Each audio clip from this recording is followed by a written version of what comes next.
дар мавриди фазилати моҳи рамазон бо шумо суҳбат мекунем.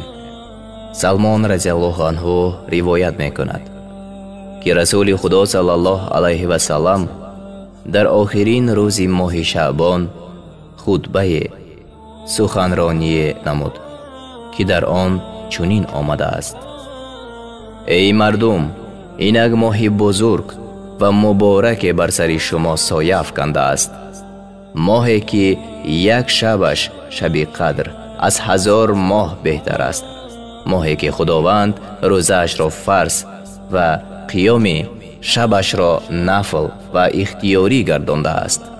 касе дар ин моҳ хислати некеро ба ҷой оварад, баробари он аст ки фаризаеро дар дигар моҳҳо анҷом дода бошад, ва касе фаризаеро дар он ҷо ба ҷой оварад, баробари 70 фарз дар моҳҳои дигар аст.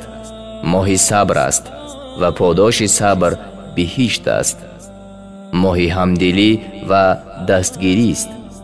моҳест ки дар ризқи бандаи муъмин афзоиш ва баракат ба вуҷуд меояд. касе рӯзадореро ифтор диҳад, он мағфирати гуноҳон ва сабаби озодиаш аз оташ мегардад ва ба монанди он рӯзадор аҷр дода мешавад, бе он ки аз аҷри ӯ чизе коста гардад. гуфтаанд: эй расули худо саллаллоҳу алайҳи васалам, на ҳамаи мо ифторе барои рӯзадор пайдо менамоем. расули худо саллаллоҳу алайҳи васалам фармуд: худованд ин савобро барои касе ки рӯзадореро бо хурмое ё бо шарбати обе ва ё бо шири ба об омехтае ифтор диҳад низ ато менамояд. моҳест ки аввали он раҳмат, миёнаи он мағфират ва охираш озодӣ аз оташ бошад. касе ки бар хидматгори худ дар ин моҳ сабукӣ оварад, худованд ӯро биомӯрзад ва аз оташ озодаш намояд.